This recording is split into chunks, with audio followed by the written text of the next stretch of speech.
a rational person wouldn't do that, but you're not worried about rational people anyway. Okay, so say I started to go to a fight gym. Like, where would I start at?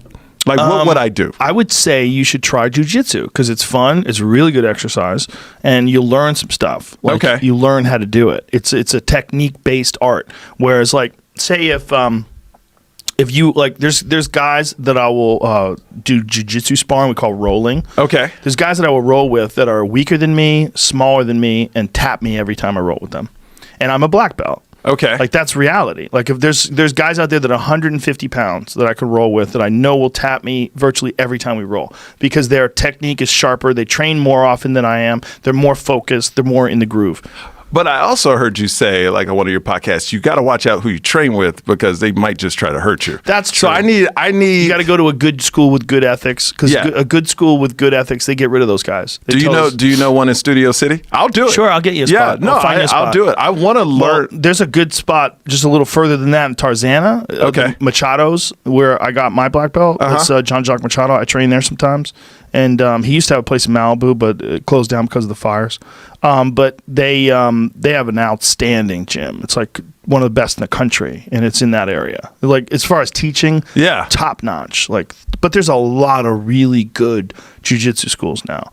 It's not like when I started in '96, it was hard to find a good gym. There was only like 5 of them in all of California, right? Because it was just starting out. It's like '93 is when jiu-jitsu sort of emerged in the public consciousness because of the UFC, and then the gym started like popping up. But I was really lucky. There was like Hicks and Gracie's, which is where I took my first class, and then Carlson Gracie's. I thought they were like the same, and the other one was closer, so I just switched to Carlson's. I didn't know shit. I was a white belt.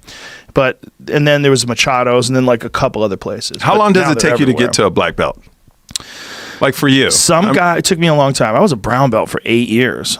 But it was just because I wasn't training as much as I should have. Like, they don't give them away. Like, you have to be a real black belt. But who decides? What is somebody just watches instructors? You? Yeah. And you do. People know. Okay. Everyone knows. It's like when a guy is fucking killing. Let's take like Theo Vaughn for example. Yeah. Like Theo, love him. I love him.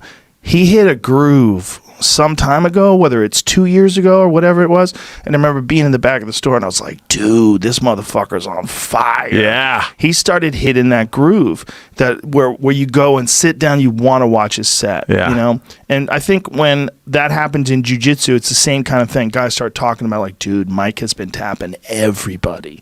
Dude, he's just his jiu-jitsu is so sharp, and you're like, man, I'm gonna watch him roll.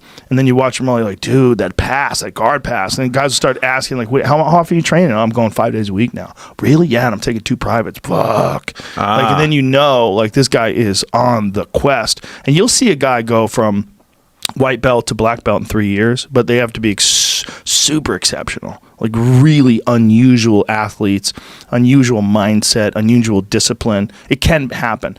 Most of the time, like a garden variety estimate is like 10 years is realistic from white belt to black belt for a regular person. If you really train hard and you really dedicate yourself. But freaks can get there quicker. Like BJ Penn, he won the Mundials, which is the world championships, after 3 years of training.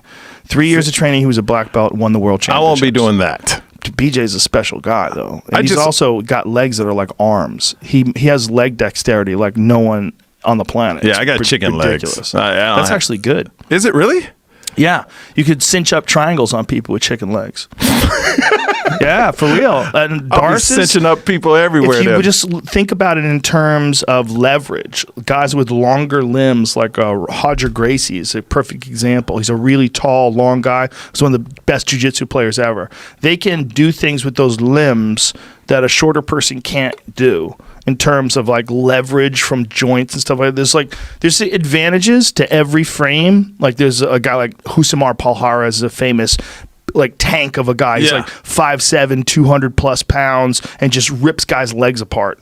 And he uses this like short style to dive in on people's legs and get them in heel hooks and knee bars and rip their legs apart. He's terrifying. Yeah. And that style heavily favors being built like a little tank, whereas like that long, like you're a tall, long guy, you would have like good Darce chokes, good rear nakeds, good arm bars, good triangles. You would have length and leverage with that length, especially with triangles, because long-legged guys, they can, like sometimes a guy like me with short legs, like I'll get my legs crossed and I have to adjust a lot to be able to cinch up my triangle, whereas you might be able to just close it up right there. So you'll have like more opportunities for triangles because of the length of your limbs.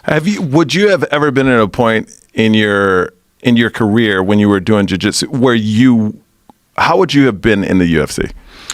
Like at your prime, like I have no idea. I would have had to have gotten way better. Like when I was fighting, I was just kickboxing. Yeah. I was kickboxing, and first it was Taekwondo, and then I went to kickboxing. And by the time the UFC came around, like on the ground, I was useless. Okay. I was a straight white belt. I would get ripped apart every day. I would go to the gym, and if I tapped anybody, like if it was like a week went by and I tapped one guy, I'd be like, woo, I fucking tapped a guy. Yeah. You know, I wasn't tapping anybody.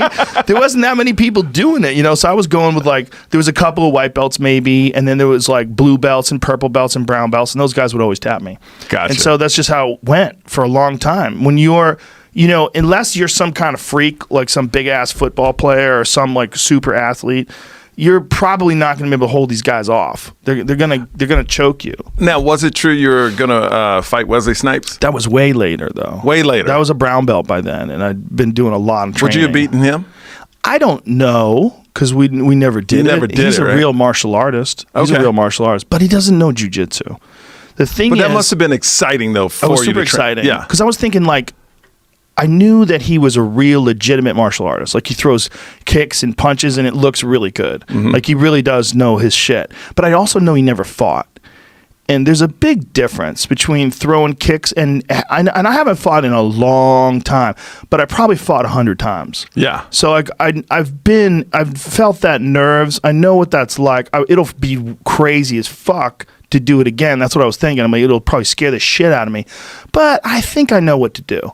Like, Yeah. I think I know how to, like, get in there and start feinting, start giving some movement and see how he reacts. And then the worst case scenario is, like, I'm, like, in a scramble, I'm going to strangle this guy. Like, if this comes to a scramble.